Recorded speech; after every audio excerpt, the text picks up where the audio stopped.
अगले टॉपिक की तरफ बढ़ते हैं जो कि है वर्कशीट रेफरेंसिंग और समझते हैं सबसे पहले कि आखिरकार वर्कशीट रेफरेंसिंग का क्या मतलब होता है। वर्कशीट रेफरेंसिंग का मतलब होता है जब हम अपनी वर्कबुक या किसी दूसरी वर्कबुक में मौजूद दूसरी वर्कशीट के अंदर सेल को रेफर करते हैं, उसे हम वर्कशीट रेफरेंसिंग कहते हैं। तो इसके लिए सबसे पहले हम उस शीट का नाम मेंशन करते हैं जिस शीट पे हमारा वो सेल या फिर वो रेंज है। उसके बाद हम एक एक्सप्लेनेशन मार्क का यूज़ करते हैं और उसके बाद उस रेंज का एड्रेस या फिर उस रेंज सेल का एड्रेस हम रेफर करते हैं। तो इसके लिए हम ये सिंटेक्स को फॉलो करते हैं। सबसे पहले जैसे मैंने आपको बताया शीट नेम को हम मेंशन करेंगे सिंगल कोट्स के अंदर, उसके बाद हम एक्सप्लेनेशन मार्क डालेंगे और फिर उस सेल का एड्रेस डालेंगे या फिर उस रेंज का एड्रेस डालेंगे जिस रेंज या सेल को हम एक्सेस करना चाहते हैं। तो इसको एक एग्जांपल की मदद से समझते हैं। मान लीजिए हमारे पास कंटेंट शीट है और कंटेंट शीट के सेल B8 को मैं एक्सेस करना चाहता हूँ। यहाँ पे मैं टाइप कर देता हूँ दिस सेल, ताकि जब हमको वैल्यू मिले तो हम समझ जाएँ कि हमने सही सेल को रेफ़र किया है। इसके बाद मैं वापस अपनी शीट पे आता हूँ। अब देखिए जो सेल B8 है वो कंटेंट शीट पे है। अब उसको मैं अपनी सेल रेफरेंसिंग शीट से एक्सेस करूँगा, वो भी देखते हैं कैसे। जैसे मैंने आपको बताया सबसे पहले हम इक्वल टू का साइन लाएँगे, फिर सिंगल कोट्स के अंदर उस शीट का नाम लिखेंगे जिस शीट के अंदर हमारा टारगेट सेल है जो कि है कंटेंट। उसके बाद हम एक्सप्लेनेशन मार्क डालेंगे और फिर उस सेल का या फिर उस रेंज का एड्रेस डालेंगे जिस रेंज को हम एक्सेस करना चाहते हैं। तो इस केस में हम सेल टी सॉरी B8 को एक्सेस करना चाहते हैं, तो मैं यहाँ पे लिखूंगा B8 और जैसे ही मैं इंटर हिट करूंगा एक्सेल उस शीट के अंदर मौजूद उस सेल को रेफर करेगा हमारे लिए। तो चलिए अब हम एक बहुत इंपॉर्टेंट कॉन्सेप्ट को कवर करेंगे और देखेंगे एक्सेल के अंदर शीट रेफरेंसिंग के टाइम हम कब शीट का नाम सिंगल कोट्स के अंदर यूज़ करते हैं।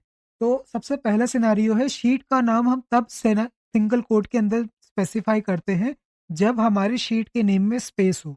इसके अलावा जब हमारी शीट के नेम पे स्पेशल कैरेक्टर यूज़ हुआ हो जैसे कि हैश, तो भी हम शीट का जो नाम है उसको सिंगल कोट में इनक्लोज करेंगे। इसके बाद अगर आपकी शीट का नाम किसी नंबर से स्टार्ट होता है तो उस केस में भी आप शीट का जो नाम है उसे सिंगल कोट में रेफर करेंगे।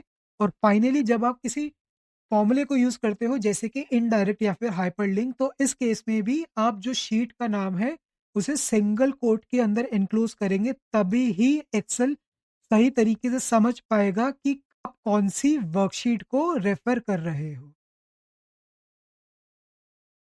और अब हम एक्सप्लोर करते हैं कब हमें सिंगल कोट्स की ज़रूरत नहीं होती। जब शीट का नाम सिंपल हो यानी कि उस पे ना ही कोई स्पेस हो, ना ही कोई स्पेशल कैरेक्टर हो, ना ही वो शीट न्यूमेरिक वैल्यू से स्टार्ट हो रही हो और ना ही हम उस शीट का नाम किसी फॉर्मूले में यूज़ कर रहे हैं जैसे कि इनडायरेक्ट और हाइपरलिंक, तो उस केस में हमें शीट का नाम सिंगल कोट्स में स्पेसिफाई करने की ज़रूरत नहीं पड़ती।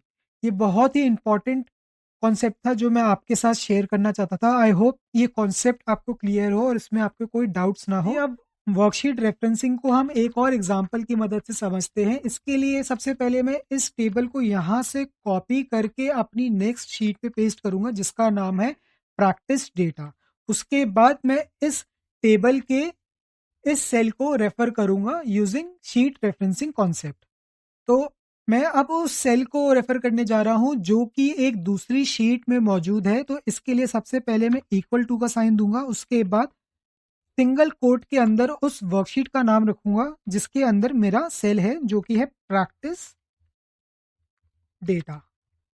शीट का नाम कोट सिंगल कोट के अंदर मेंशन करने के बाद मैं एक्सप्लेनेशन मार्क दूंगा और उसके बाद उस सेल का एड्रेस टाइप करूंगा जिसके अंदर मेरी वैल्यू है या फिर जिसे मैं एक्सेस करना चाहता हूं। तो इस केस में वो सेल है B2। तो यहाँ पे मैं टाइप करूंगा B2 और जैसे ही मैं इंटर हिट करूंगा एक्सेल प्रैक्टिस डेटा वर्कशीट में जाएगा और B2 सेल में जो वैल्यू होगी उसे रिट्रीव करके ले आएगा। तो चलिए इंटर हिट करते हैं और देखते हैं कि क्या आंसर आता है। तो जॉन की जो सेल है वो है 50। अब इसको एक बार क्रॉस चेक कर लेते हैं, यहाँ पे भी जॉन की जो सेल है वो है 50 यानी कि हमारा आंसर करेक्ट है।